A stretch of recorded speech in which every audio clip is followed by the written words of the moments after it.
തിരുവചനവർഷം തിരുവചനവർഷം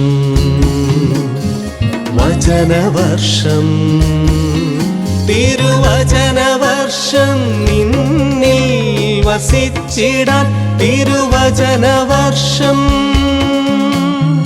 നിന്നിൽ വസിച്ചിടാൻ വചനമാരി പൊഴിക്കണേ ദൈവമേ, തിരുവചനമാക്കി തീർക്കണേ. ഈശോ മിശിഹായ്ക്ക് സ്തുതിയായിരിക്കട്ടെ. ഈശോയിൽ സ്നേഹമുള്ളവരെ, ബൈബിൾ പഠന പരമ്പരയുടെ പുതിയ എപ്പിസോഡിലേക്ക് ഏവർക്കും സ്വാഗതം. നമുക്ക് പ്രാർത്ഥിച്ച് ആരംഭിക്കാം. പരിശുദ്ധ പരമ ദിവ്യകാരുണ്യ ഈശോയ്ക്ക് എന്നേരവും ആരാധനയും സ്തുതിയും പുകഴ്ചയും ഉണ്ടായിരിക്കട്ടെ. ബോധജ്ഞാനത്തിൻ്റെ സിംഹാസനമായ പരിശുദ്ധ മറിയമേ, ഞങ്ങൾക്ക് വേണ്ടി അപേക്ഷിക്കണമേ. ഈശോയിൽ സ്നേഹമുള്ളവരെ, നമ്മൾ ഇന്ന് ലേവ്യരുടെ പുസ്തകത്തെക്കുറിച്ചാണ് പഠിക്കുന്നത്. എന്നാൽ ലേവ്യരുടെ പുസ്തകത്തിലേക്ക് പ്രവേശിക്കുന്നതിന് മുൻപ് കഴിഞ്ഞ ക്ലാസ്സിനെ കുറിച്ച് ചോദിച്ച ഒന്ന് രണ്ട് സംശയങ്ങൾ നിർവ്വാരണം ചെയ്തതിന് ശേഷം നമുക്ക് ലേവ്യരുടെ പുസ്തകത്തിലേക്ക് പ്രവേശിക്കാം. ഒരാൾ ചോദിച്ചു, വാഗ്ദാന പേടകത്തെക്കുറിച്ച് പറഞ്ഞപ്പോൾ, ഉടമ്പടിയുടെ പേടകത്തെക്കുറിച്ച് പറഞ്ഞപ്പോൾ അതും പരിശുദ്ധ അമ്മയും തമ്മിലുള്ള ബന്ധം എന്താണ്? പരിശുദ്ധ അമ്മയെ വാഗ്ദാനത്തിൻ്റെ പേടകമേ എന്ന് നമ്മൾ ജപമാല പ്രാർത്ഥിക്കുമ്പോൾ ലുത്തിനിയായിൽ അഭിസംബോധന ചെയ്യുന്നുണ്ട്. എന്താണ് പരിശുദ്ധ അമ്മയും വാഗ്ദാനത്തിൻ്റെ പേടകവും തമ്മിലുള്ള ബന്ധം എന്നാണ് ചോദിച്ചത്. വാഗ്ദാനത്തിൻ്റെ പേടകം എന്തായിരുന്നു എന്ന് നമ്മൾ കഴിഞ്ഞ ദിവസം ക്ലാസ്സിൽ പറഞ്ഞു. ദൈവം തൻ്റെ സാന്നിധ്യം ഇസ്രായേൽ ജനത്തിൻ്റെ ഇടയിലായിരിക്കുവാൻ വേണ്ടി സാക്ഷ്യകൂടാരം സ്ഥാപിക്കുവാനും അതിൽ വാഗ്ദാന പേടകം നിർമ്മിക്കുവാനും ആവശ്യപ്പെടുന്ന കാര്യം നമ്മൾ പറഞ്ഞു. എഴുതപ്പെട്ട ദൈവവചനമായ 10 കൽപ്പനകൾ ഉൾക്കൊള്ളുന്ന കൽഫലകങ്ങൾ പ്രതിഷ്ഠിച്ചിരുന്നത് വാഗ്ദാന പേടകത്തിലായിരുന്നു. ഉടമ്പടിയുടെ പേടകമെന്നാണ് അതിൻ്റെ കൃത്യ പേര് എന്ന് ഞാൻ കഴിഞ്ഞ ദിവസം പറഞ്ഞു. കാരണം ഉടമ്പടി പത്രികയായിരുന്നു ഈ 10 കൽപ്പനകൾ. ഉടമ്പടി പത്രിക സമർപ്പിച്ചിരുന്ന പ്രതിഷ്ഠിച്ചിരുന്ന സ്ഥലമായിരുന്നു വാഗ്ദാന പേടകം. ഇപ്പോൾ കാണുന്നത് ഒരു വാഗ്ദാന പേടകമാണ്, ആർക്ക് ഓഫ് ദ കവനന്റ് വാഗ്ദാന പേടകം.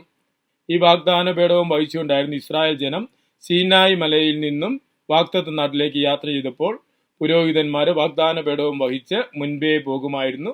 അതിന് പിന്നാലെയായിരുന്നു ഗോത്രക്രമത്തിൽ ഇസ്രായേൽ ജനം യാത്രയായിരുന്നത്. വാഗ്ദാന പേടകം അവിടെ മുൻപേ പോയിരുന്നു. വാഗ്ദാന പേടകം ദൈവത്തിൻ്റെ സാന്നിധ്യമായിരുന്നു. വാഗ്ദാന പേടകമാണ് അവരെ നയിച്ചത്. അതുകൊണ്ടാണ് ഇസ്രായേലിൻ്റെ ദൈവമാണ് അവരെ നയിക്കുന്നത്. ഇസ്രായേൽ വാഗ്ദത്ത നാട്ടിലേക്ക് പോകുന്നത് ഒരു പട മുന്നോട്ട് പോകുന്നത് പോലെയാണ്. അതുകൊണ്ടാണ് സൈന്യങ്ങളുടെ ദൈവമായ കർത്താവ് എന്ന് ദൈവത്തെ വിളിക്കുന്നത്. ഇസ്രായേൽ ഒരു സൈന്യം മുന്നേറുന്നത് പോലെ വാഗ്ദാന നാട്ടിലേക്ക് പോകുന്നതായിട്ടാണ് വിശുദ്ധ ഗ്രന്ഥത്തിൽ അവതരിപ്പിക്കുന്നത്. ഇങ്ങനെ സൈന്യത്തിൻ്റെ മുൻപിൽ പോകുന്ന ഈ ആർക്ക് ഓഫ് ദ കവനന്റിൽ ഉടമ്പടിയുടെ പേടകത്തെങ്കിലുണ്ടായിരുന്ന ദൈവത്തിൻ്റെ സാന്നിധ്യത്തെയാണ് സൈന്യങ്ങളുടെ ദൈവമായ കർത്താവ് എന്ന് അഭിസംബോധന ചെയ്ത് പ്രാർത്ഥിച്ചിരുന്നത്. ഈ വാഗ്ദാന പേടകം നിർമ്മിച്ചിരുന്നത് ശുദ്ധമായ സ്വർണം കൊണ്ടാണ്. കലർപ്പില്ലാത്ത സ്വർണം കൊണ്ട് നിർമ്മിക്കണമെന്ന് വാഗ്ദാന പേടകം നിർമ്മിക്കുന്നതിന് നിർദ്ദേശം കൊടുക്കുമ്പോൾ പറയുന്നുണ്ട്. വാഗ്ദാന പേടകത്തിന് മുകളിൽ 2 കെരൂബുകൾ ഉണ്ടായിരുന്നു. കെരൂബുകൾ നിരന്തരം ആരാധിച്ചുകൊണ്ടിരിക്കുന്നതായിട്ടാണ് വെച്ചിരിക്കുന്നത്. ദൈവത്തെ നിരന്തരം ആരാധിച്ചുകൊണ്ടിരിക്കുന്നതായിട്ടാണ്. കാരണം ദൈവത്തിൻ്റെ സാന്നിധ്യം ഇവിടെ ഉണ്ടായിരുന്നു. ദൈവത്തിൻ്റെ സാന്നിധ്യം നിലനിന്നിരുന്ന അനുഭവിച്ചിരുന്ന സ്ഥലമായിരുന്നു വാഗ്ദാന പേടകത്തിങ്കിൽ ദൈവത്തിൻ്റെ സാന്നിധ്യം ഉണ്ടായിരുന്നു. വാഗ്ദാന പേടകത്തിങ്കിൽ ദൈവത്തിൻ്റെ സാന്നിധ്യം ഉണ്ടായിരുന്നുകൊണ്ട് നിരന്തരം ദൈവത്തെ ആരാധിച്ചുകൊണ്ട് നിൽക്കുന്നതിൻ്റെ സൂചനയായിട്ടാണ് 2 കെരൂബുകളുടെ രൂപം വാഗ്ദാന പേടകത്തിൻ്റെ മുകളിൽ വെച്ചിരുന്നു. ദൈവത്തിൻ്റെ സന്നിധിയിൽ നിരന്തരം ആരാധന അർപ്പിക്കുന്ന ദൂതന്മാരെ ഇവിടെ സ്ഥാപിച്ചിരിക്കുന്നതിലൂടെ ദൈവ സാന്നിധ്യത്തെ അനുസ്മരിക്കുകയാണ് ചെയ്യുന്നത്. വാഗ്ദാന പേടകം പഴയ നിയമത്തിൽ ആദ്യ ഉടമ്പടിയിൽ ഇസ്രായേലും ജനവും തമ്മിലുണ്ടായിരുന്ന ഉടമ്പടിയിലെ വചനം പ്രതിഷ്ഠിച്ചിരുന്ന ദൈവത്തിൻ്റെ കൽപ്പന വചനം പ്രതിഷ്ഠിക്കപ്പെട്ടിരുന്ന സ്ഥലമായിരുന്നു വാഗ്ദാന പേടകം. എന്നാൽ പുതിയ ഉടമ്പടി മിശിഹായാണ്. പുതിയ ഉടമ്പടിയിൽ വചനം മാംസം ധരിച്ച മിശിഹായെ പ്രതിഷ്ഠിക്കപ്പെട്ട സ്ഥലമാണ് പരിശുദ്ധ അമ്മയുടെ ഉദരം. മിശിഹ മനുഷ്യനായി അവതരിക്കാൻ പരിശുദ്ധ അമ്മയുടെ ഉദരത്തിൽ നിന്നാണ്. പരിശുദ്ധ അമ്മയിൽ നിന്ന് ശരീരം സ്വീകരിച്ച് വചനം മാംസം ധരിക്കുന്നത് പരിശുദ്ധ അമ്മയിലാണ്. അപ്പോൾ വചനം മാംസം ധരിച്ച് വസിച്ച സ്ഥലമായതുകൊണ്ട് പരിശുദ്ധ അമ്മയെ വാഗ്ദാനത്തിന്റെ പേടകമേ എന്ന് വിളിക്കുന്നു. പരിശുദ്ധ അമ്മ വാഗ്ദാനത്തിന്റെ പേടകം, അമ്മയുടെ ഉദരത്തില് വചനം മാംസം ധരിച്ചതുകൊണ്ടാണ്. പഴയ നിയമത്തില് വാഗ്ദാന പേടകത്തിൽ ദൈവത്തിന്റെ കൽപ്പന, ദൈവത്തിന്റെ വചനം പ്രതിഷ്ഠിച്ചിരുന്നതുപോലെ പുതിയ ഉടമ്പടിയില് മിശിഹായുടെ ശരീരം, വചനം മാംസം ധരിച്ച മിശിഹായുടെ ശരീരം ആദ്യമായി പ്രതിഷ്ഠിച്ച സ്ഥലമാണ് പരിശുദ്ധ അമ്മ. അതുകൊണ്ട് പരിശുദ്ധ അമ്മയെ വാഗ്ദാനത്തിന്റെ പേടകം എന്ന് വിളിക്കുന്നത്. വാഗ്ദാന പേടകം നിർമ്മിക്കുന്നതിനെ കുറിച്ച് പഴയ നിയമത്തില് പുറപ്പാട് പുസ്തകം 37 അധ്യായത്തിൽ നമുക്ക് കാണുവാനായിട്ട് സാധിക്കും. കരുവേലത്തടിയുടെ പേടകമുണ്ടാക്കി അതിന്റെ നീളം 2.5 മുഴം, അതിന്റെ വീതി 1.5 മുഴം, അതിന്റെ ഉയരം 1.5 മുഴം. അവൻ അത് അകവും പുകവും ശുദ്ധ സ്വർണം പൊതിഞ്ഞു. അതിനു ചുറ്റും ഒരു സ്വർണ്ണ അരികുപട്ട പിടിപ്പിച്ചു. ശുദ്ധ സ്വർണത്തിന്റെ ഒരു കൃപാസനവും ഉണ്ടാക്കി. സാക്ഷ്യപേടകവും സാക്ഷ്യപേടകത്തോടൊപ്പം ഒരു കൃപാസനവും ഉണ്ടാക്കുന്നു. കൃപാസനമാണ് ഈ സാക്ഷ്യപേടകത്തിന്റെ മുകളിൽ ഉള്ളത്. സാക്ഷ്യപേടകത്തിന്റെ മുകളിൽ കൃപാസനം ദൈവസാന്നിധ്യത്തിന്റെ സ്ഥലമാണ്. അതുകൊണ്ടാണ് കൃപാസനത്തിങ്കലാണ് നിത്യമായിട്ട് രണ്ട് ദൂതന്മാര് ദൈവത്തെ ആരാധിച്ചുകൊണ്ടിരിക്കുന്നു. ശുദ്ധ സ്വർണം കൊണ്ട് ഇത് നിർമ്മിക്കുന്നതായിട്ടാണ് പറയുന്നത്.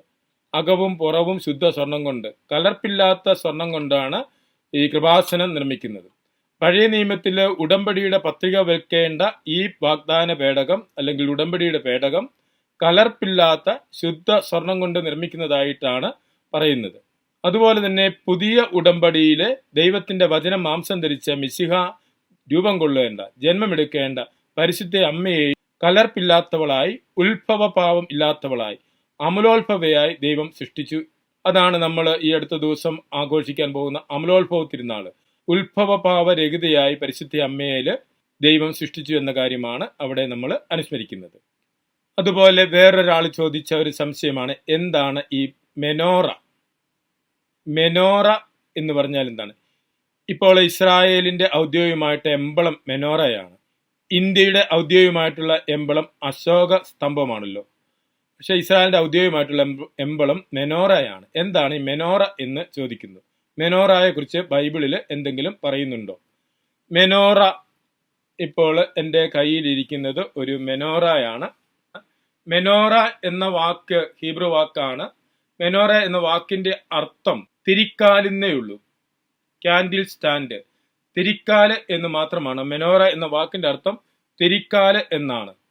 മെനോറ ജെറുസലേം ദേവാലയത്തില് സ്ഥാപിച്ചിരുന്ന വിളക്കുകാലാണ്. പുറപ്പാട് പുസ്തകം 37 അധ്യായം 17 മുതലുള്ള വചനത്തില് വിളക്കുകാല് നിർമ്മിക്കുന്നതിനെ കുറിച്ച് പറയുന്നുണ്ട്. ജെറുസലേം ദേവാലയത്തിലെ തിരിക്കാല്, വിളക്കുകാലാണ്. ദീപം കത്തിച്ചിരുന്ന വിളക്ക് ആയിരുന്നു മെനോറ.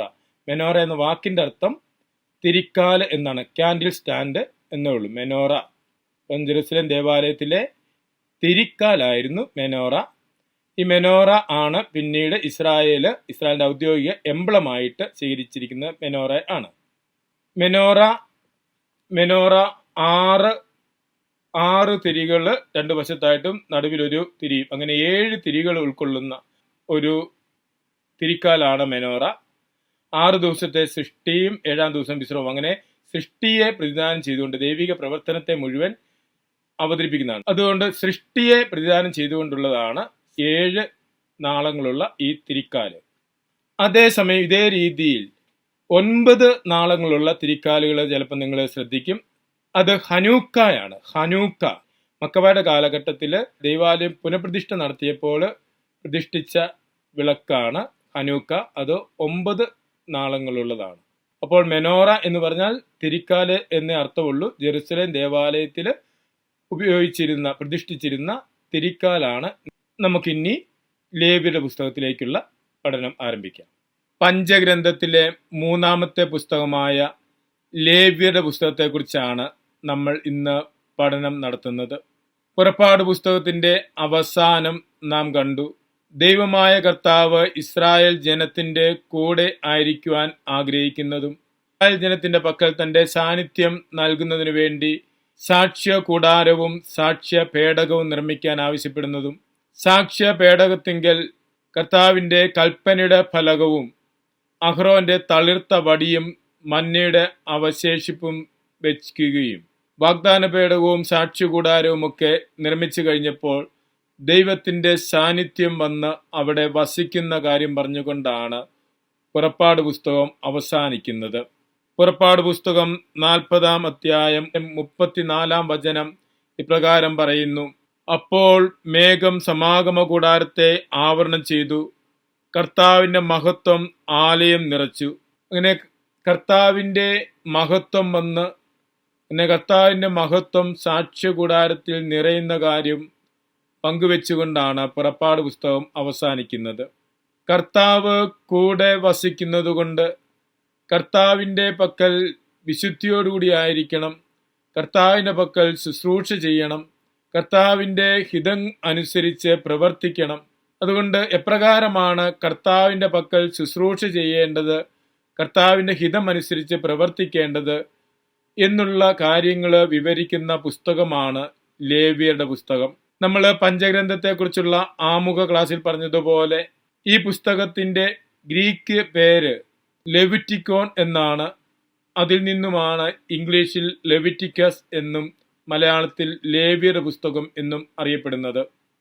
ഗ്രീക്ക് ഭാഷയിലേക്ക് വിവർത്തനം ചെയ്തപ്പോഴാണ് പഞ്ചഗ്രന്ഥത്തിലെ 3-ാമത്തെ ചുരുളിന് ലെവിറ്റിക്കോൺ എന്ന പേര് നൽകിയത്. അതിൻ്റെ ഉള്ളടക്കമനുസരിച്ചാണ് ആ പേര് നൽകിയത്. പ്രധാനമായും ദൈവാലയത്തിലെ ശുശ്രൂഷകളെക്കുറിച്ചും പുരോഹിതരുടെ ധർമ്മങ്ങളെക്കുറിച്ചും ലേവ്യരുടെ പ്രവർത്തനങ്ങളെക്കുറിച്ചും ആരാധനാക്രമപരമായ മറ്റ് കാര്യങ്ങൾക്ക് അവതരിപ്പിക്കുന്നത് കൊണ്ടും അതിൻ്റെ ഉള്ളടക്കം അനുസരിച്ച് ലെവിറ്റിക്കോൺ എന്ന് ഗ്രീക്കുകാര് പേരുകൊടുത്തു. അതാണ് ലെവിറ്റിക്കസ് എന്ന് ഇംഗ്ലീഷിലും ലേവ്യർ എന്ന് മലയാളത്തിലും അറിയപ്പെടുന്നത്. എന്നാൽ പഞ്ചഗ്രന്ഥം എഴുതിയ ഹീബ്രു ഭാഷയിൽ ഈ ബുക്ക് അറിയപ്പെടുന്നത് വൈക്കറ. വൈക്കറ എന്ന് പറഞ്ഞാൽ അതിൻ്റെ അർത്ഥം അവൻ വിളിച്ചു എന്നാണ്. ഈ പുസ്തകം തുടങ്ങിയിരിക്കുന്നത് വൈക്കറ ഏൽ മൊഷെ എന്ന് പറഞ്ഞുകൊണ്ടാണ്. ദൈവമായ കർത്താവ് മോശയെ വിളിച്ചു. ആദ്യത്തെ വാക്ക് വൈക്ര ആയതുകൊണ്ട് വൈക്ര എന്ന് ഈ പുസ്തകം ഹീബ്രു ഭാഷയിൽ വിളിക്കപ്പെടുന്നു. എന്നാൽ പിന്നീട് യഹൂദ പാരമ്പര്യത്തിൽ ഈ പുസ്തകത്തെ പുരോഹിതരുടെ നിയമം, തോറ കൊഹനീം അഥവാ ബലികളെ സംബന്ധിക്കുന്ന നിയമഗ്രന്ഥം എന്നൊക്കെ ഈ പുസ്തകത്തെ വിളിക്കാറുണ്ട്. സാധാരണ യഹൂദ പാരമ്പര്യത്തിൽ കുട്ടികളെ തോറ പഠിപ്പിക്കുമ്പോൾ ആദ്യം പഠിപ്പിക്കുന്ന പുസ്തകം ലേവ്യരുടെ പുസ്തകമാണ്. പഞ്ചഗ്രന്ഥത്തിന്റെ നടുവിൽ ആയിട്ടുള്ള പുസ്തകമാണ്. പഞ്ചഗ്രന്ഥത്തിന്റെ കേന്ദ്ര ഭാഗത്തുള്ള പുസ്തകമാണ്. ദൈവമനുഷ്യ ബന്ധം എപ്രകാരമാണ്, ദൈവത്തിന്റെ പക്കൽ എപ്രകാരം ശുശ്രൂഷ ചെയ്യണം, ദൈവത്തിന്റെ പക്കൽ എപ്രകാരം വിശുദ്ധിയിലായിരിക്കണം, ദൈവത്തിന്റെ പക്കൽ എപ്രകാരം വിശുദ്ധിയിൽ വളരണം, ശുശ്രൂഷ ചെയ്യണം എന്നുള്ള കാര്യങ്ങളൊക്കെ ഉള്ളതുകൊണ്ടാകാം യഹൂദ പാരമ്പര്യത്തിൽ കുട്ടികളെ തോറ പഠിപ്പിക്കുമ്പോൾ ആദ്യം പഠിപ്പിച്ചിരുന്ന പുസ്തകമാണ് ലേവ്യരുടെ പുസ്തകം. 27 അധ്യായങ്ങളുള്ള ലേവ്യരുടെ പുസ്തകം സീനായ് മലയുടെ താഴ്വാരത്ത് നടക്കുന്ന സംഭവങ്ങളുടെ പശ്ചാത്തലത്തിലാണ് എഴുതിയിരിക്കുന്നത്. നമ്മൾ കഴിഞ്ഞ ദിവസം ക്ലാസ്സിൽ കണ്ടിരുന്നു. പുറപ്പാട് പുസ്തകം 19-ാം അധ്യായം 1-ാം വചനത്തിൽ ഇസ്രായേൽ ജനം സീനായ് മലയുടെ താഴ്വാരത്ത് എത്തുന്ന കാര്യം പറയുന്നു. തുടർന്ന് പുറപ്പാട് പുസ്തകത്തിലെ എല്ലാ അധ്യായങ്ങളും ലേവ്യരുടെ പുസ്തകവും സംഖ്യയുടെ പുസ്തകം 10-ാം അധ്യായം 11-ാം വചനം വരെയുള്ള ഭാഗങ്ങളും സീനായ് മലയുടെ താഴ്വാരത്ത് നടക്കുന്നതായിട്ടാണ് അവതരിപ്പിച്ചിരിക്കുന്നത്. സംഖ്യയുടെ പുസ്തകം 10-ാം അധ്യായം 11-ാം വചനത്തിലാണ് സീനായ് മലയുടെ താഴ്വാരത്ത് നിന്നും അവർ വീണ്ടും യാത്ര പുറപ്പെടുന്നത്. ഏകദേശം 1 വർഷക്കാലത്തോളം സീനായ് മലയുടെ താഴ്വാരത്ത് താമസിച്ചതിന് ശേഷം അവർ അവിടെ നിന്നും പുറപ്പെട്ടു എന്നാണ് നമുക്ക് മനസ്സിലാക്കുവാൻ സാധിക്കുന്നത്. പുറപ്പാട് പുസ്തകം 19-ാം അധ്യായം 1-ാം വചനത്തിൽ പറയും, ഈജിപ്തിൽ നിന്ന് പുറപ്പെട്ടതിന്റെ 2-ാം വർഷം 2-ാം മാസം 20-ാം ദിവസം സീനായിൽ നിന്നും പുറപ്പെട്ടു എന്ന്. ഈ 2 സമയ സൂചനകൾ വെച്ച് കണക്ക് കൂട്ടുമ്പോൾ ഏകദേശം 11 മാസവും 20 ദിവസവും സീനായ് മലയുടെ താഴ്വാരത്ത് വസിക്കുന്ന ഇസ്രായേൽ ജനത്തെയാണ് അവതരിപ്പിക്കുന്നത്. അങ്ങനെ സീനായ് മലയുടെ താഴ്വാരത്ത് ആയിരിക്കുന്ന ഇസ്രായേൽ ജനം ദൈവത്തിന്റെ കൽപ്പനയനുസരിച്ച് സാക്ഷ്യപേടകവും സാക്ഷ്യകൂടാരവും നിർമ്മിക്കുകയും ദൈവസാന്നിധ്യം അനുഭവിക്കുകയും ചെയ്തിരുന്നു. ദൈവസാന്നിധ്യം തങ്ങളുടെ ഇടയിൽ ഉള്ളതുകൊണ്ട് ദൈവമായ കർത്താവിന്റെ പക്കൽ വിശുദ്ധിയോടുകൂടി വ്യാപരിക്കണം. എപ്രകാരമാണ് ദൈവമായ കർത്താവിന്റെ പക്കൽ ശുശ്രൂഷ ചെയ്യേണ്ടത്, എപ്രകാരമാണ് ദൈവമായ കർത്താവിന്റെ പക്കൽ വിശുദ്ധിയോടുകൂടി വ്യാപരിക്കേണ്ടത്, വിശുദ്ധി നഷ്ടപ്പെട്ടാൽ എപ്രകാരം അത് വീണ്ടെടുക്കാം, എപ്രകാരമാണ് ദൈവത്തിന്റെ പക്കൽ ആരാധനകളും തിരുനാളുകളും നടത്തേണ്ടത് എന്നിങ്ങനെയുള്ള കാര്യങ്ങളാണ് ലേവ്യരുടെ പുസ്തകത്തിൽ പ്രധാനമായിട്ടും പ്രതിപാദിക്കുന്നത്. ലേവ്യരുടെ പുസ്തകത്തിന്റെ സ്ട്രക്ചർ, ഘടന നമുക്കൊന്ന് മനസ്സിലാക്കാം. 27 അധ്യായങ്ങളായി ക്രമീകരിച്ചിരിക്കുന്ന ഒരു പുസ്തകമാണ് ലേവ്യരുടെ പുസ്തകം. 27 അധ്യായങ്ങളായി ലേവ്യരുടെ പുസ്തകം ക്രമീകരിച്ചിരിക്കുന്നു എന്ന് പറയുമ്പോഴും ഈ പുസ്തകങ്ങളെല്ലാം ബൈബിളിലെ പുസ്തകങ്ങളിലൊക്കെ അധ്യായ വാക്യ ക്രമീകരണങ്ങളൊന്നും ആദ്യം എഴുതിയ കാലഘട്ടത്ത് ഇല്ലായിരുന്നു എന്നുള്ള കാര്യവും, പിന്നീട് 13 നൂറ്റാണ്ടിലാണ് അധ്യായങ്ങൾ തിരിക്കുകയും 15 നൂറ്റാണ്ടിലാണ് വാക്യങ്ങൾ തിരിക്കുകയും ചെയ്തെന്നുള്ള കാര്യം നമുക്കറിയാം. ഓരോ പുസ്തകങ്ങളും അധ്യായവും വാക്യങ്ങളും ഒക്കെ തിരിക്കുന്നത് പുസ്തകത്തെ മനസ്സിലാക്കുന്നതിനും പഠന സൗകര്യാർത്ഥവുമാണ്. ലേവ്യരുടെ പുസ്തകത്തിലെ 27 അധ്യായങ്ങളെ നമുക്ക് മനസ്സിലാക്കുന്നതിന് വേണ്ടി വ്യത്യസ്ത ഭാഗങ്ങളായിട്ട് തിരിക്കാം. 1 മുതൽ 7 വരെയുള്ള അധ്യായങ്ങള് വ്യത്യസ്തമായ ബലികളെ കുറിച്ചാണ് പറയുന്നത്. ദൈവമായ കർത്താവ് തങ്ങളുടെ ഇടയിൽ വസിക്കുന്നത് കൊണ്ട്, ദൈവമായ കർത്താവിന്റെ സാന്നിധ്യമായ വാഗ്ദാന പേടകം തങ്ങളുടെ ഇടയിലുള്ളതുകൊണ്ട് ദൈവത്തിന്റെ പക്കല് ശുശ്രൂഷകൾ നടത്തുക, ആരാധനകൾ നടത്തുക, ദൈവത്തിന്റെ പക്കലുള്ള സ്വയം സമർപ്പണത്തിന്റെ അടയാളമായി ബലികൾ അർപ്പിക്കുക എന്നത് ഇസ്രായേൽ ജനത്തിന്റെ ആരാധനാ ജീവിതത്തിന്റെ ഭാഗമായി മാറി. ഏതെല്ലാം വിധത്തില് എപ്രകാരമെല്ലാം ബലികൾ അർപ്പിക്കണമെന്നുള്ള കാര്യമാണ് ലേവ്യരുടെ പുസ്തകത്തിലെ ആദ്യത്തെ 7 അധ്യായങ്ങളിൽ പറയുന്നത്. ബലി അർപ്പിക്കുന്ന രീതി, ബലി അർപ്പിക്കുന്നതിന്റെ ലക്ഷ്യം, ബലി അർപ്പിക്കുന്നതിൽ വസ്തു എന്നിവയുടെ അടിസ്ഥാനത്തിൽ ബലിയർപ്പണങ്ങളെ വ്യത്യസ്തമായി തിരിച്ചിരുന്നു. ബലിയർപ്പിക്കുന്ന രീതി അനുസരിച്ച് ബലിയർപ്പണത്തെ ദഹനബലി, നീരാഞ്ജന ബലി എന്നിങ്ങനെ തിരിച്ചിരുന്നു. ബലിയർപ്പിക്കുന്ന വസ്തുവിനെ അനുസരിച്ച് മൃഗബലി, ധാന്യബലി, പാനീയബലി എന്നിങ്ങനെ വ്യത്യസ്തമായിട്ട് ബലിയർപ്പണത്തെ തിരിച്ചിരുന്നു. ബലിയർപ്പണത്തിന്റെ ലക്ഷ്യം അടിസ്ഥാനപ്പെടുത്തി പാപപരിഹാര ബലി, പ്രായശ്ചിത്ത ബലി, സമാധാന ബലി എന്നിങ്ങനെ ബലിയർപ്പണത്തെ വ്യത്യസ്തമായി തിരിച്ചിരുന്നു. ലേവ്യരുടെ പുസ്തകം 1 മുതൽ 7 വരെയുള്ള അധ്യായങ്ങളിൽ ഇപ്രകാരം വ്യത്യസ്തമായ ബലിയർപ്പണങ്ങളെക്കുറിച്ചും ബലിയർപ്പണത്തിൽ കൊണ്ടുവരേണ്ട ബലിമൃഗങ്ങളെക്കുറിച്ചും അത് അർപ്പിക്കേണ്ട ക്രമവിധികളെക്കുറിച്ചുമുള്ള വിവരണങ്ങളാണ്. 8 മുതൽ 10 വരെയുള്ള അധ്യായങ്ങളിൽ പൗരോഹിത്യ അഭിഷേകത്തെക്കുറിച്ചും പൗരോഹിത്യ ധർമ്മത്തെക്കുറിച്ചുമുള്ള വിവരണങ്ങൾ കാണുവാനായിട്ട് സാധിക്കും. ആദ്യം ബലിയർപ്പണത്തെക്കുറിച്ച് പറയുന്നു 1 മുതൽ 7 വരെയുള്ള അധ്യായങ്ങളിൽ. തുടർന്ന് ബലി അർപ്പിക്കണമെങ്കിൽ പുരോഹിതൻ വേണം. അതുകൊണ്ട് പുരോഹിതനെ വാഴിക്കുന്നതിനെക്കുറിച്ചും പുരോഹിതന്റെ ധർമ്മങ്ങളും അവകാശങ്ങളും പൗരോഹിത്യ ശുശ്രൂഷ വിധികളുമൊക്കെയാണ്. ദൈവത്തിന്റെ പക്കൽ വരണമെങ്കിൽ ശുദ്ധിയോടുകൂടി വരണം.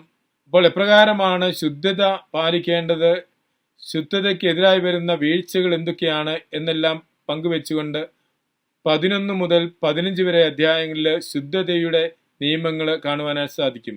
ലോ ഓഫ് ക്ലെൻലിനെസ്, ബാഹ്യമായും ശാരീരികമായും ഉണ്ടായിരിക്കേണ്ട ശുദ്ധതയെക്കുറിച്ചുള്ള നിയമങ്ങളാണ് ഈ വചനഭാഗത്ത് പ്രധാനമായും പ്രതിപാദിക്കുന്നത്. അതിനുശേഷം 16 അധ്യായത്തിൽ പരിഹാര ദിനം യോം കിപ്പൂർ ആചരിക്കുന്നതിനെ കുറിച്ച് പറയും. 17 മുതൽ 22 വരെയുള്ള അധ്യായങ്ങളിൽ ഹോളിനെസ് കോഡ്, വിശുദ്ധിയുടെ നിയമങ്ങൾ ആണ് പങ്കുവെക്കുന്നത്. അത് പ്രധാനമായിട്ടും ധാർമ്മിക നിയമങ്ങളാണ്. 23 മുതൽ 25 വരെയുള്ള അധ്യായങ്ങളിൽ വ്യത്യസ്തമായ തിരുനാളുകളെക്കുറിച്ചും മറ്റ് പ്രധാനപ്പെട്ട ആരാധനാ ദിവസങ്ങളെക്കുറിച്ചുമാണ് പങ്കുവയ്ക്കുന്നത്. 6-27 അധ്യായങ്ങളിൽ ദൈവത്തിന്റെ നിയമങ്ങളും ചട്ടങ്ങളും കൽപ്പനകളുമൊക്കെ അനുസരിച്ച് ജീവിക്കുമ്പോൾ ഉണ്ടാകുന്ന അനുഗ്രഹങ്ങളെക്കുറിച്ചും അത് ലംഘിക്കുമ്പോൾ ഉണ്ടാകുന്ന ശിക്ഷകളെക്കുറിച്ചുമാണ് പറയുന്നത്. 8 അധ്യായത്തിൽ വിവിധങ്ങളായ നേർച്ചകളെക്കുറിച്ചും നേർച്ചകൾ നിറവേറ്റുന്നതിനെക്കുറിച്ചും ഉള്ള വിവരണങ്ങളാണ് നൽകുന്നത്. അങ്ങനെ ദൈവവും മനുഷ്യനും തമ്മിലുള്ള ബന്ധത്തിൽ എപ്രകാരം ആചാരാനുഷ്ഠാനങ്ങൾ അനുഷ്ഠിക്കണമെന്നും മനുഷ്യൻ എപ്രകാരം വിശുദ്ധിയിൽ ജീവിക്കണമെന്നും മനുഷ്യരുടെ സമൂഹ ജീവിതത്തിൽ സമഗ്രമായ ശുദ്ധതയും വിശുദ്ധിയും കാത്തു സൂക്ഷിക്കാൻ എന്തെല്ലാം ശ്രദ്ധിക്കണം എന്നുള്ള കാര്യങ്ങൾ ഈ ലേവ്യരുടെ പുസ്തകത്തിൽ നിന്ന് നമുക്ക് കാണുവാനായിട്ട് സാധിക്കും. ലേവ്യരുടെ പുസ്തകത്തിൽ നൽകുന്ന പല നിയമങ്ങളും ആ കാലഘട്ടത്തോട് ബന്ധപ്പെട്ടതോ സാമൂഹിക ആചാരങ്ങളോട് ബന്ധപ്പെട്ടതോ മറ്റു പല വിധത്തിൽ സ്വാധീനിക്കപ്പെട്ടിട്ടുള്ളതാണ്. ലേവ്യരുടെ പുസ്തകത്തിന്റെ ആദ്യ അധ്യായങ്ങൾ വ്യത്യസ്തമായ ബലിയർപ്പണങ്ങളെക്കുറിച്ചാണ് വിവരിക്കുന്നത് എന്ന് നമ്മൾ ബലിയർപ്പണം തങ്ങളെ തന്നെ ദൈവത്തിന്റെ സന്നിധിയിൽ അർപ്പിക്കുന്നതിന്റെ അടയാളമായിരുന്നു. അതുകൊണ്ട് തന്നെ തങ്ങൾക്കുള്ള വസ്തുവകകളാണ് ബലിയർപ്പകര് ബലിവേദിയിലേക്ക് കൊണ്ടുവരുന്നത്. വളർത്തുമൃഗങ്ങളായ ആടുമാടുകളെ ബലിയർപ്പിക്കുക, കൃഷിയുടെ ഉൽപ്പന്നങ്ങൾ ബലിയർപ്പിക്കുക, ധാന്യങ്ങൾ ബലിയർപ്പിക്കുക, ഇവയായിരുന്നു പ്രധാനമായിട്ടുള്ള ബലിവസ്തുക്കൾ. വ്യത്യസ്തമായ ബലിയർപ്പണങ്ങളെ കുറിച്ചാണ് ആദ്യത്തെ 7 അധ്യായങ്ങൾ വിവരിക്കുന്നത് എന്ന് നമ്മൾ കണ്ടു. 1 മുതൽ 5 വരെയുള്ള അധ്യായങ്ങളിൽ ബലിയർപ്പിക്കേണ്ട വസ്തുക്കളെ കുറിച്ചാണ് പറയുന്നത്. ഏതെല്ലാം വസ്തുക്കളാണ് ബലി അർപ്പിക്കേണ്ടത്, ഓരോ ബലിക്കും ഏതെല്ലാം വസ്തുക്കളാണ് അർപ്പിക്കേണ്ടത് എന്നാണ് വിവരിക്കുന്നത്. ബലിയർപ്പണം സ്വയം സമർപ്പണത്തിന്റെ അടയാളമായിരുന്നു. അതുകൊണ്ട് തന്നെ ബലിയർപ്പകർ തങ്ങൾക്കുള്ള വസ്തുവകകളായിരുന്നു ദൈവസന്നിധിയിൽ അർപ്പിച്ചിരുന്നത്. തങ്ങളുടെ വളർത്തുമൃഗങ്ങളിൽ നിന്ന് ആടുമാടുകളെയും കാർഷിക ഉൽപ്പന്നങ്ങളും ധാന്യ ഉൽപ്പന്നങ്ങളും പാനീയ ബലിയായിട്ട് എണ്ണയും അർപ്പിച്ചിരുന്നു. 6-7 അധ്യായങ്ങളിൽ എപ്രകാരമാണ് ബലി അർപ്പിക്കേണ്ടത് എന്ന ബലിയർപ്പണത്തിന്റെ കർമ്മവിധികളും പുരോഹിതൻ എപ്രകാരമാണ് പ്രവർത്തിക്കേണ്ടതും എന്നുള്ള കാര്യങ്ങളാണ് 6-7 അധ്യായങ്ങളിൽ പറയുന്നത്. ബലിയർപ്പണത്തെക്കുറിച്ചുള്ള വിവരണത്തിന് ശേഷം ബലി അർപ്പിക്കുന്ന പുരോഹിതനെ കുറിച്ചുള്ള കാര്യങ്ങളാണ് 8, 9, 10 അധ്യായങ്ങളിൽ പറയുന്നത്.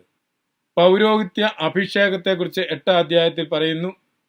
കർത്താവ് മോശയോട് കൽപ്പിച്ചതുപോലെ അഹ്റോനെയും മക്കളെയും സമാഗമ കൂടാരത്തിന്റെ വാതിൽക്കൽ കൊണ്ടുവന്ന് അവരെ ക്ഷാളനം ചെയ്ത് ശുദ്ധീകരിച്ച് അതിനുശേഷമാണ് പൗരോഹിത്യ വസ്ത്രങ്ങൾ ധരിപ്പിക്കുന്നത്. പൗരോഹിത്യ അഭിഷേകത്തെക്കുറിച്ചും വസ്ത്രം നൽകുന്നതിനെക്കുറിച്ചും ലേവ്യരുടെ പുസ്തകം 8-ാം അധ്യായത്തിൽ ഇപ്രകാരം വിവരിക്കുന്നു. അനന്തരം മോശ അഹ്റോനെയും പുത്രന്മാരെയും മുൻപോട്ട് കൊണ്ടുവന്ന് അവരെ വെള്ളം കൊണ്ട് കഴുകി അഹ്റോനെ കുപ്പായം അണിയിച്ച് അരപ്പട്ട കെട്ടി മേലങ്കി ധരിപ്പിച്ചു. അതിനു മീതെ ഏഫോദ് അണിയിച്ചു. ഏഫോദിന്റെ വിദഗ്ധമായി നെയ്തെടുത്ത പട്ട അവന്റെ അരയിൽ ചുറ്റി. പിന്നീട് ഉരസ്ത്രാണം ധരിപ്പിച്ചു. അതിൽ ഉറീമും തുമീമും നിക്ഷേപിച്ചു. തലപ്പാവ് ധരിപ്പിച്ച് അതിന്റെ മുൻവശത്തായി കർത്താവ് കൽപ്പിച്ചിരുന്നതുപോലെ വിശുദ്ധ കിരീടമായ പൊൻ തകിട് ചാർത്തി. അനന്തരം അഭിഷേക തൈലമെടുത്ത് കൂടാരവും അതിലുള്ളതൊക്കെയും അഭിഷേകം ചെയ്തു. തലപ്പാവ് ധരിപ്പിച്ച് അതിന്റെ മുൻവശത്തായി കർത്താവ് കൽപ്പിച്ചതുപോലെ വിശുദ്ധ കിരീടമായ പൊൻ തകിട് ചാർത്തി. അനന്തരം അഭിഷേക തൈലമെടുത്ത് കൂടാരവും അതിലുള്ളതൊക്കെയും അഭിഷേകം ചെയ്ത് വിശുദ്ധീകരിച്ചു. അതിൽ നിന്ന് കുറച്ചെടുത്ത് ബലിപീഠത്തിൽ 7 പ്രാവശ്യം തളിച്ചു. ബലിപീഠവും അതിന്റെ എല്ലാ ഉപകരണങ്ങളും ക്ഷാളനപാത്രവും അതിന്റെ ചുവടും അഭിഷേകം ചെയ്ത് വിശുദ്ധീകരിച്ചു.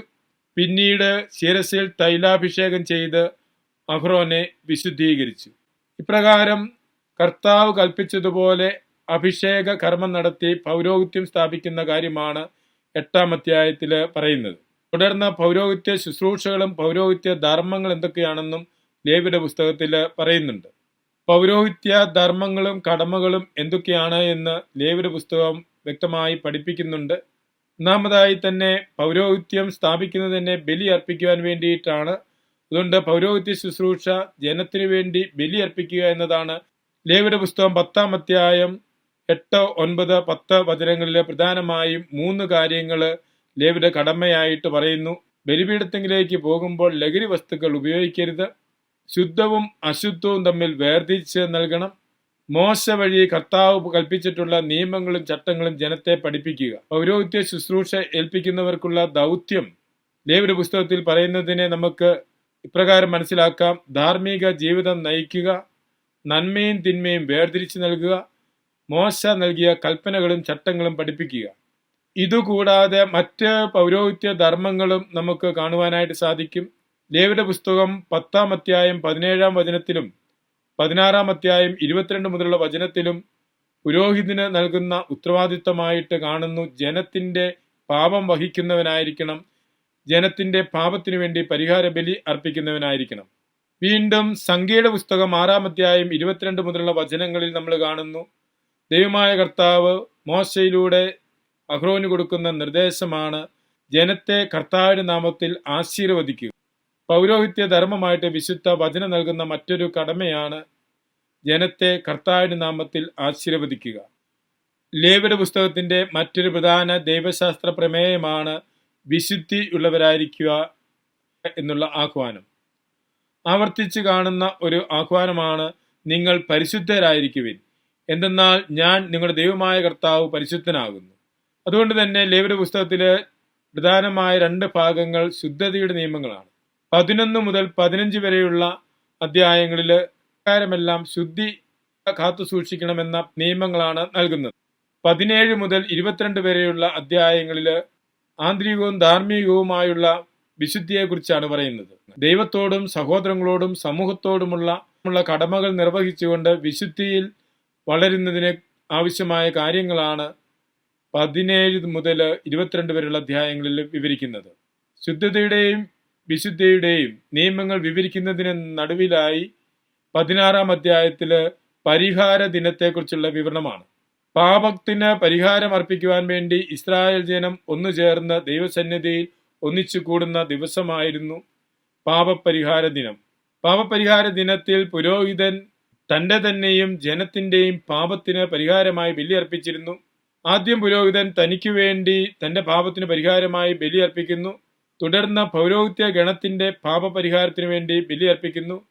അതിനുശേഷം ജനത്തിന്റെ വിശ്വാസികളുടെ പാപപരിഹാരത്തിനു വേണ്ടി ബലിയർപ്പിക്കുന്നു. പരിഹാര ദിനത്തില് 2 ആടുകളെ കൊണ്ടുവരികയും ഒരാടിന്റെ മേൽ കൈകൾ വെച്ചുകൊണ്ട് തങ്ങളുടെ പാപങ്ങളെല്ലാം ആടിന്റെ മേൽ ആരോപിക്കുകയും ആടിനെ മരുഭൂമിയിലേക്ക് വിട്ടുകൊടുക്കുക, അസാസേലിന് കൊടുക്കുക. അസാസേൽ എന്ന് പറഞ്ഞാൽ പ്രാചീന സംസ്കാരത്തില് തിന്മയുടെ മൂർത്തിഭാവമാണ്. തിന്മയുടെ മൂർത്തിഭാവത്തിലേക്ക് തിന്മയെ മുഴുവൻ വിട്ട് തങ്ങളെ ശുദ്ധീകരിക്കുന്നതിന്റെ ഭാഗമായിട്ടാണ് ആടുകളുടെ മേൽ കരങ്ങൾ വെച്ച് തങ്ങളുടെ പാപങ്ങളെല്ലാം ആരോപിച്ച് അതിനെ മരുഭൂമിയിലേക്ക് വിടുന്നത്. മരുഭൂമിയിൽ വന്യമൃഗങ്ങളാൽ ഈ ആട് പിച്ചിച്ചീന്തപ്പെടുന്നതിലൂടെ തങ്ങളുടെ പാപങ്ങൾ മോചിക്കപ്പെട്ടിരുന്നു എന്ന് അവർ വിശ്വസിച്ചിരുന്നു. 2-ാമത്തെ ആടിനെ ബലിയർപ്പിച്ച് ഇതിൽ നിന്ന് ഭക്ഷിച്ചുകൊണ്ട് ദൈവവുമായിട്ടുള്ള ബന്ധം പുനഃസ്ഥാപിച്ചിരുന്നു. പുതിയ നിയമത്തിലും ഈശോ ബലിവേദിയിലേക്ക് പോകുന്നതിന് മുൻപ് നടത്തുന്ന പ്രാർത്ഥനയില് ഈ യോം കിപ്പൂർ ദിനത്തിലെ പ്രാർത്ഥനയുടെ ഘടന കാണുവാൻ സാധിക്കും. യോം കിപ്പൂർ ദിനത്തില് പുരോഹിതൻ ആദ്യം തനിക്കു വേണ്ടിയും തുടർന്ന് പൗരോഹിത്യ ഗണത്തിനു വേണ്ടിയും അതിനുശേഷം വിശ്വാസ സമൂഹത്തിനു വേണ്ടിയും ബലിയർപ്പിച്ചിരുന്നെങ്കിൽ യോഹന്നാന്റെ സുവിശേഷം 17-ാം അധ്യായത്തിലെ ഈശോയുടെ പ്രാർത്ഥനയിൽ ആദ്യം തനിക്കു വേണ്ടിയുള്ള പ്രാർത്ഥന, തുടർന്ന് ശിക്ഷ ഗണത്തിനു വേണ്ടിയുള്ള പ്രാർത്ഥന, അതിനുശേഷം വരാനിരിക്കുന്ന വിശ്വാസ സമൂഹത്തിനു വേണ്ടിയുള്ള പ്രാർത്ഥന.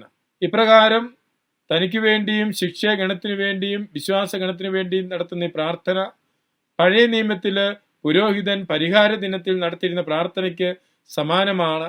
അതുകൊണ്ടാണ് യോഹന്നാന്റെ സുവിശേഷം 17-ാം അധ്യായത്തെ പുരോഹിത പ്രാർത്ഥന എന്ന് വിളിക്കുന്നത്. ലേവ്യരുടെ പുസ്തകം 23, 24, 25 അധ്യായങ്ങളില് ഇസ്രായേലിയരുടെ ഇടയിലുണ്ടായിരുന്ന പ്രധാന തിരുനാളുകളെക്കുറിച്ചും വിശുദ്ധ ദിനങ്ങളുടെ ആചരണത്തെക്കുറിച്ചുമുള്ള വിവരണമാണ് നൽകുന്നത്. പ്രധാനമായിട്ടും 3 തീർത്ഥാടന തിരുനാളുകളായിരുന്നു യഹൂദന്മാർക്കുണ്ടായിരുന്നത്. ആ 3 തീർത്ഥാടന തിരുനാളുകളെ കുറിച്ചും ലേവ്യരുടെ പുസ്തകത്തിൽ പറയുന്നുണ്ട്. 1 പെസഹ തിരുനാൾ. തീർത്ഥാടന തിരുനാൾ എന്ന് പറഞ്ഞാൽ ജെറുസലേമിലേക്ക് യഹൂദ വിശ്വാസികളെ തീർത്ഥാടനം ചെയ്യുന്ന തിരുനാളുകളായിരുന്നു. ആ തിരുനാളുകളെ കുറിച്ച് ലേവ്യരുടെ പുസ്തകത്തിൽ പറയുന്നു. 1-ാമത്തെ തിരുനാള് പെസഹ തിരുനാളാണ്. പുളിപ്പില്ലാത്ത അപ്പത്തിന്റെ തിരുനാള്. 7 ദിവസങ്ങള് പുളിപ്പില്ലാത്ത അപ്പം ഭക്ഷിക്കുന്നു. 7 ദിവസങ്ങള് പുളിപ്പില്ലാത്ത അപ്പം ഭക്ഷിക്കുന്നു. ഈജിപ്തിൽ നിന്നും പുറപ്പെട്ടു പോകുന്നതിനെ, ഈജിപ്തിൽ നിന്നും കടന്നു പോകുന്നതിനെ അനുസ്മരിച്ചുകൊണ്ട് പെസഹ എന്ന വാക്കിന്റെ അർത്ഥം തന്നെ കടന്നുപോകൽ എന്നാണല്ലോ. കടന്നുപോകലിനെ അനുസ്മരിച്ചുകൊണ്ട് നടത്തിയിരുന്ന പെസഹ തിരുനാള് അഥവാ പുളിപ്പില്ലാത്ത അപ്പത്തിന്റെ തിരുനാള്. 2-ാമത് ആഴ്ചകളുടെ തിരുനാള്. പെസഹ തിരുനാൾ കഴിഞ്ഞ് 7 ആഴ്ച കഴിയുമ്പോൾ നടത്തിയിരുന്ന തിരുനാളാണ് ആഴ്ചകളുടെ തിരുനാള്. അത് നവധാന്യങ്ങള് ദൈവത്തിന്റെ സന്നിധിയിൽ സമർപ്പിക്കുന്നതിനോടനുബന്ധിച്ചുള്ള ഒരു കൊയ്ത്ത് ഉത്സവത്തിന്റെ പശ്ചാത്തലത്തിൽ നിന്ന് ഉണ്ടായതാണ് ആഴ്ചകളുടെ തിരുനാള്. 7 ആഴ്ചകൾ ആകുമ്പോൾ 49 ദിവസം, അതിനുശേഷം 50-ാം ദിവസം ആചരിക്കുന്ന തിരുനാളായിരുന്നു. അതുകൊണ്ടാണ് പെന്തക്കോസ്റ്റ് എന്ന് പറഞ്ഞാൽ 50 എന്നാണ്. 50-ാം പെരുന്നാള്, 50-ാം നാള്. പുതിയ നിയമത്തില് ഈശോ മിശിഹായുടെ കടന്നുപോകലിന് ശേഷം 50-ാം നാളാണ് പന്തക്കുസ്ത നിറവേറുന്നത്. പരിശുദ്ധാരൂപി ശ്ലീഹന്മാരുടെ മേലും പരിശുദ്ധ അമ്മയുടെ മേലും ആവസിക്കുന്നത്. അതുകൊണ്ട് പുതിയ പെന്തക്കുസ്ത പുതു വിളവെടുപ്പിന്റെ തിരുനാളായിട്ട് സഭയില് മിശിഹായുടെ രക്ഷാകര പ്രവൃത്തിയുടെ ആദ്യ ഫലം പന്തക്കുസ്ത തിരുനാളിലാണ് യാഥാർത്ഥ്യമാകുന്നത്. പത്രോസിന്റെ പ്രസംഗത്തിലൂടെ 3000 പേര് മാനസാന്തരപ്പെടുന്നു. പരിശുദ്ധ റൂഹായുടെ ആവാസം നടന്ന പന്തക്കുസ്ത തിരുനാള് പുതിയ നിയമത്തിലുണ്ട്. പഴയ നിയമത്തില് 50-ാം പെരുന്നാള് അല്ലെങ്കിൽ ആഴ്ചയുടെ പെരുന്നാള് എന്ന പേരിൽ അത് ആചരിച്ചിരുന്നു. യഹൂദന്മാർ ആചരിച്ചിരുന്ന മറ്റൊരു തീർത്ഥാടന തിരുനാളായിരുന്നു കൂടാര തിരുനാൾ. ഈജിപ്തിൽ നിന്നും വാഗ്ദത്ത നാട്ടിലേക്കുള്ള യാത്രയിൽ മരുഭൂമിയിൽ കൂടാരങ്ങളിൽ വസിച്ചതിനെ അനുസ്മരിച്ചുകൊണ്ട് നടത്തുന്ന തിരുനാളാണ് കൂടാര തിരുനാൾ. ഇന്നും ഇസ്രായേലില് കൂടാര തിരുനാളിനോടനുബന്ധിച്ച് വീടിന് പുറത്ത് അല്ലെങ്കിൽ വീടിനോട് അനുബന്ധിച്ച് കൂടാരങ്ങൾ കെട്ടി ആ കൂടാരങ്ങളിൽ താമസിക്കുകയും ഭക്ഷണം കഴിക്കുകയൊക്കെ ചെയ്തുകൊണ്ട് കൂടാര തിരുനാള് ഇന്നും യഹൂദര് ആചരിച്ചു പോരുന്നു. ഈ 3 തിരുനാളുകളായിരുന്നു തീർത്ഥാടന തിരുനാളുകളായിട്ട് ഉണ്ടായിരുന്നത്. പെസഹ തിരുനാള്, ആഴ്ചകളുടെ തിരുനാൾ അഥവാ പെന്തക്കുസ്ത തിരുനാള്, കൂടാര തിരുനാള്. യഹൂദന്മാർ ആചരിച്ചിരുന്ന മറ്റൊരു തിരുനാള് ആദ്യ ഫലങ്ങളുടെ തിരുനാള്. എല്ലാ വർഷവും ആദ്യ ഫലങ്ങൾ ദൈവത്തിന്റെ സന്നിധിയിൽ സമർപ്പിക്കുന്നതിനെ അനുസ്മരിക്കുന്ന തിരുനാളായിരുന്നു ആദ്യ ഫലങ്ങളുടെ തിരുനാൾ. ഇസ്രായേൽക്കാരുടെ ഇടയിൽ വിശുദ്ധ ദിനങ്ങൾ ആചരിച്ചിരുന്നു. വിശുദ്ധ ദിനങ്ങളായിട്ട് ആചരിച്ചിരുന്നത് എല്ലാ ആഴ്ചയിലും ആഴ്ചയിലെ 7-ാം ദിവസം സാബത്ത് ദിവസം. സാബത്ത് എന്ന് പറഞ്ഞാൽ വിശ്രമിക്കുക എന്നാണ്. 6 ദിവസത്തെ അധ്വാനം, 7-ാം ദിവസം വിശ്രമിക്കുക, ദൈവത്തോടു കൂടെ ആയിരിക്കുക. വിശ്രമിക്കുക എന്ന് പറഞ്ഞാൽ ദൈവത്തോടു കൂടെ ആയിരിക്കുക, ദൈവവചനം പഠിക്കുന്നതിനും ദൈവത്തിന്റെ പക്കൽ പ്രത്യേകമായിട്ട് പ്രാർത്ഥനകൾ അർപ്പിക്കുന്നതിനുമുള്ള ദിവസമായിട്ടാണ് 7-ാം ദിവസത്തെ വിശ്രമ ദിനത്തെ കണ്ടിരുന്നത്. യഹൂദന്മാര് 7-ാം ദിവസം വിശ്രമ ദിനമായിട്ട് ആചരിച്ചിരുന്നു. 6 വർഷം കൃഷി ചെയ്ത് കഴിയുമ്പോൾ കൃഷിയിടങ്ങൾക്കും വിശ്രമം നൽകുവാൻ വേണ്ടി 7-ാം വർഷം കൃഷിയിടങ്ങളിൽ കൃഷിയൊന്നും ചെയ്യാതെ ഭൂമി വിശ്രമത്തിനിടുകയാണ്. അതുപോലെ തന്നെ 7-ാം വർഷം അധ്വാനത്തിൽ നിന്ന് മാറി വിശ്രമിക്കുന്ന വർഷമായിട്ട് 7-ാം വർഷം അതുകൊണ്ട് വിശുദ്ധ വർഷമായിട്ട് ആചരിച്ചിരുന്നു. 7-ാം വർഷവും അതിനുശേഷം 7-7 49 വർഷം കഴിഞ്ഞ് 50-ാം വർഷം ജൂബിലി വർഷമായിട്ട് ആചരിച്ചിരുന്നു. ജൂബിലി വർഷം ആചരിച്ചിരുന്നത് ഭൂമി അതിൻ്റെ ഉടയവന്റെ പക്കലേക്ക് പോകണം, ഭൂമി അതിൻ്റെ ഉടമസ്ഥന് ലഭിക്കണം. ഏതെങ്കിലും കാരണത്താൽ ഭൂമി കുടുംബങ്ങൾക്ക്, ഗോത്രങ്ങൾക്ക് നഷ്ടപ്പെട്ടു പോയിട്ടുണ്ടെങ്കിൽ അത് തിരിച്ച് കൊടുക്കുവാനുള്ള ഒരു അവസരമായിട്ടാണ്. ആത്യന്തികമായിട്ട് ദൈവത്തിൻ്റെതാണ് ദേശം മുഴുവനും. അതുകൊണ്ട് ജൂബിലി വർഷത്തിൽ അധ്വാനമൊന്നുമില്ലാതെ ദേശത്തെ വെറുതെ ഇട്ട് എല്ലാ 7-ാം വർഷങ്ങളും വിശുദ്ധ വർഷമായിട്ട് സാബത്ത് വർഷമായിട്ട് ആചരിച്ചിരുന്നു. 7-7 49 കഴിഞ്ഞ് 50-ാം വർഷം ജൂബിലി വർഷമായിട്ടും ആചരിച്ചിരുന്നു. പിന്നീട് ഇസ്രായേൽക്കാർ ആചരിച്ചിരുന്ന മറ്റൊരു പ്രധാന ദിവസമാണ് പുതുവത്സര ദിനം. വർഷാരംഭം വിശുദ്ധ ദിനമായിട്ട് ആചരിച്ചിരുന്നു. അതുപോലെ തന്നെ മാസ ആരംഭവും അമാവാസി ദിനങ്ങളും വിശുദ്ധമായിട്ട് ആചരിച്ചിരുന്നു. കാരണം സാബത്ത് ദിനവും മാസാരംഭ ദിനവും സാബത്ത് വർഷവും പുതുവത്സര ദിനവും ജൂബിലി വർഷവും ഒക്കെ ആചരിക്കുന്നതിന്റെ പിന്നിലെ സന്ദേശം സമയത്തിന്റെയും ദേശത്തിന്റെയും എല്ലാം ഉടമ ദൈവമാണ് എന്നുള്ളതാണ്. ദൈവമാണ് ചരിത്രത്തെ നയിക്കുന്നത്. ദൈവം നയിക്കുന്ന ചരിത്രത്തോട് ചേർന്ന് പോവുകയാണ് മനുഷ്യന്റെ കടമ എന്ന് പഠിപ്പിക്കാൻ വേണ്ടിയാണ്. ദേശം മുഴുവൻ ദൈവത്തിൻ്റെതാണ്. ആ ഓർമ്മ മനുഷ്യന് നൽകുവാൻ വേണ്ടിയിട്ടാണ് സാബത്ത് വർഷം ആചരിക്കുകയും ദേശത്തെ മുഴുവൻ വിശ്രമത്തിന് വിടുന്നത്. കൃഷിയിടങ്ങളൊന്നും കൃഷി ഇറക്കാതെ വിശ്രമത്തിന് വിടുന്നത് ദേശം മുഴുവൻ ദൈവത്തിൻ്റെതാണ് എന്ന് പഠിപ്പിക്കാൻ വേണ്ടിയിട്ടാണ്. ലേവ്യരുടെ പുസ്തകത്തിൽ നിന്നും സാധാരണ ചോദിക്കുന്ന 1-2 സംശയങ്ങൾ കൂടി ഇതിനോട് ചേർത്ത് പറയാൻ ആഗ്രഹിക്കുന്നു. ലേവ്യരുടെ പുസ്തകം 8-ാം അധ്യായത്തിൽ പുരോഹിതനെ അഭിഷേകം ചെയ്യുന്ന കാര്യം വിവരിക്കുന്നിടത്ത് പുരോഹിതന്റെ മേൽ ഉരസ്ത്രാണം ധരിപ്പിക്കുകയും ഉരസ്ത്രാണത്തിനുള്ളിൽ ഉറീമും തുമീമും ഇടുകയും ചെയ്തു എന്ന് പറയുന്നുണ്ട്. സാധാരണ ആളുകൾ ചോദിക്കും, എന്താണ് ഈ ഉരസ്ത്രാണം, എന്താണ് ഈ ഉറീമും തുമീമും? ഉരസ്ത്രാണം എന്ന് പറഞ്ഞാൽ പുരോഹിതൻ മേൽക്കുപ്പായത്തിന് മേൽ ധരിക്കുന്ന ഒരു ചട്ടയാണ്. ഉരസ്ത്രാണത്തിന് ഉള്ളിൽ വെക്കുന്ന ഉറീം തുമീം എന്താണെന്ന് ചോദിച്ചാൽ വിശുദ്ധ ബൈബിളിൽ അതിനെക്കുറിച്ച് നൽകുന്ന വിവരണമല്ലാതെ നമുക്ക് ഉറീമും തുമീമും എന്താണെന്ന് കാണാൻ ഇപ്പോൾ ലഭ്യമല്ല. ഉറീമും തുമീമും എന്ന് പറഞ്ഞാൽ ദൈവഹിതം അറിയുന്നതിന് വേണ്ടി പുരോഹിതർ ഉപയോഗിച്ചിരുന്ന ഒരു മാർഗമായിരുന്നു. ഓർ എന്ന് പറഞ്ഞാൽ ലൈറ്റ്, പ്രകാശം എന്നാണ്. അപ്പോൾ ഉറീം പ്രകാശത്തിലേക്കും തുമീം ഇരുട്ട്, ബ്ലാക്ക്, അന്ധകാരം. അപ്പോൾ ഒരു കാര്യം തീരുമാനിക്കാൻ വേണ്ടിയിട്ട് പുരോഹിതന്റെ പക്കൽ ആളുകൾ ദൈവഹിതം എന്താണെന്ന് അറിയുവാൻ വേണ്ടി പുരോഹിതന്റെ പക്കൽ വരുമായിരുന്നു. പുരോഹിതൻ ഉരസ്ത്രാണത്തിലുള്ള ഉറീം മിക്കവാറും 2 കല്ലുകളോ പവിഴക്കല്ലുകൾ എന്തെങ്കിലും, മിക്കവാറും 2 കല്ലുകളായിരിക്കും. ഒന്ന് വെള്ളയും ഒന്ന് കറുത്തതുമായിരിക്കും. അത് പുരോഹിതന്റെ ഉരസ്ത്രാണത്തിന് ഉള്ളിൽ വെച്ചിരിക്കുന്നതാണ്. ദൈവഹിതം ആരായാനായിട്ട് ആളുകൾ വരുമ്പോൾ പുരോഹിതൻ പ്രാർത്ഥിച്ചതിന് ശേഷം ഉരസ്ത്രാണത്തിന് ഉള്ളിലുള്ള 2 കല്ലുകളിൽ ഒന്ന് എടുക്കും. അത് ഉറീമാണെങ്കിൽ പ്രകാശപൂർണമായതാണ്, വെള്ളയാണ്. അപ്പോൾ അത് പോസിറ്റീവായിട്ടുള്ള ഉത്തരവും. തുമീമാണെങ്കിൽ കറുത്തതായിരിക്കും, അപ്പോൾ അത് വെച്ച് നെഗറ്റീവായിട്ടുള്ള ഉത്തരവും. അങ്ങനെ ദൈവഹിതം അറിയുന്നതിന് വേണ്ടിയിട്ട് ഉപയോഗിച്ചിരുന്നൊരു മാർഗമായിട്ട് വേണം ഈ ഉറീമും തുമീമും പുരോഹിതന്മാർ ഉപയോഗിച്ചിരുന്നത്. ശുദ്ധതയുടെ നിയമങ്ങൾ പ്രധാനമായിട്ടും ആ കാലഘട്ടത്തിലെ പശ്ചാത്തലത്തിൽ നിന്നും രൂപപ്പെട്ടു വരുന്നതാണ്. ഈ നിയമങ്ങളൊക്കെ രൂപീകരിക്കുമ്പോൾ ആ കാലഘട്ടത്തിലെ സാംസ്കാരിക പശ്ചാത്തലവും ജീവിത പശ്ചാത്തലവും വിശ്വാസ പാരമ്പര്യവും എല്ലാം സ്വാധീനിച്ച് ആണ് നിയമങ്ങൾ ഉണ്ടാക്കിയിട്ടുള്ളത്. ലേവ്യരുടെ പുസ്തകത്തിലെ നിയമങ്ങളെ കുറിച്ച് പറയുമ്പോൾ നിയമങ്ങളൊക്കെ ഉണ്ടാക്കുമ്പോൾ ഒരു ജനതയെ രൂപപ്പെടുത്തുവാൻ വേണ്ടി നൽകുന്ന നിയമങ്ങളാണ്. അതുകൊണ്ട് ആ ജനതയുടെ ജീവിത പശ്ചാത്തലത്തിൽ നിന്ന് ഉള്ള സാഹചര്യങ്ങളൊക്കെ ഈ നിയമങ്ങളെ സ്വാധീനിച്ചിട്ടുണ്ട്. ജീവിത പശ്ചാത്തലം മാറുന്നതനുസരിച്ച്, സംസ്കാരങ്ങൾ വളർന്നതനുസരിച്ച് പല നിയമങ്ങളും മാറ്റപ്പെട്ടിട്ടുമുണ്ട്. അതുകൊണ്ട് ഈശോ തന്നെ പല നിയമങ്ങളും എടുത്തു മാറ്റുന്നത് കാണാം. നിയമങ്ങളിൽ കണ്ണിന് പകരം കണ്ണ്, പല്ലിന് പകരം പല്ല് എന്നുള്ള കാര്യം കേൾക്കാം. കണ്ണിന് പകരം കണ്ണ്, പല്ലിന് പകരം പല്ല് എന്ന് പറയുന്നത് അതിനു മുൻപുണ്ടായിരുന്ന ജനത്തിന്റെ ജീവിതചര്യയെ ഒന്ന് കുറച്ചുകൂടി ധാർമ്മികമാക്കുന്നതാണ്. കാരണം ഒരാളെ ആക്രമിച്ചു കഴിഞ്ഞാൽ തിരിച്ചെല്ലാവരെയും ആക്രമിക്കുന്ന രീതി, ഒരാളെ ഉപദ്രവിച്ചു കഴിഞ്ഞാൽ തിരിച്ച ദേശത്തെ മുഴുവൻ ഉപദ്രവിക്കുന്ന രീതി, അതിൽ നിന്നും മാറി നിങ്ങളിൽ ഒരാളെ ആക്രമിച്ചാൽ ഒന്നിനു പകരം ഒന്ന് എന്ന രീതിയിലേക്കുള്ളൊരു ധാർമ്മികമായ വളർച്ചയാണ് അവിടെ കാണാൻ സാധിക്കുന്നത്. ഈ നിയമം യഥാർത്ഥത്തിൽ അതിനു മുൻപുണ്ടായിരുന്ന അവസ്ഥയിൽ നിന്ന് കുറച്ചുകൂടി മെച്ചപ്പെട്ട ഒരവസ്ഥയിലേക്ക് ധാർമ്മിക ജീവിതത്തെ കൊണ്ടുവരുവാനുള്ള നിയമമായിട്ടാണ് മനസ്സിലാക്കാൻ സാധിക്കുന്നത്. അതിനു മുൻപ് കാട്ടുനീതിയായിരുന്നു. തങ്ങളുടെ കൂട്ടത്തിൽ ഒരാളെ നശിപ്പിച്ചാൽ തിരിച്ചു ചെന്ന ആ പ്രദേശത്തെ മുഴുവൻ നശിപ്പിക്കുന്ന രീതി, ഇങ്ങോട്ട് ആക്രമിച്ചാൽ തിരിച്ച് പൂർണ്ണമായ നാശം എതിരാളികൾക്ക് കൊടുക്കുന്ന രീതി, അതിൽ നിന്നും മാറി ഒന്നിനു പകരം ഒന്ന്. കണ്ണിന് ഒരു കണ്ണെടുത്താൽ അവരിൻ്റെയും ഒരു കണ്ണെടുക്കുക, ഒരു പല്ലെടുത്താൽ അവരിൻ്റെയും ഒരു പല്ലെടുക്കുക. അപ്പോൾ കണ്ണിന് പകരം കണ്ണ്, പല്ലിന് പകരം പല്ല് എന്ന് പറഞ്ഞുകൊണ്ട് ഇങ്ങോട്ട് ആക്രമിച്ചാൽ തക്കതായ ഇത് മാത്രമേ മറുപടിയായി കൊടുക്കാവുള്ളൂ. അതിനു മുൻപുണ്ടായിരുന്ന അവസ്ഥയിൽ നിന്ന് കുറച്ചുകൂടി ധാർമ്മികമായിട്ട് അല്ലെങ്കിൽ മൈൽഡായിട്ട് നിയമത്തെ കൊടുക്കുന്ന എന്ന് പറയാം. അതിനു മുൻപുണ്ടായിരുന്നത് ഇങ്ങോട്ട് ഒരാളെ ആക്രമിച്ചാൽ തിരിച്ച് ചെന്ന് എല്ലാവരെയും എതിരാളികളെ മുഴുവൻ നശിപ്പിക്കുക.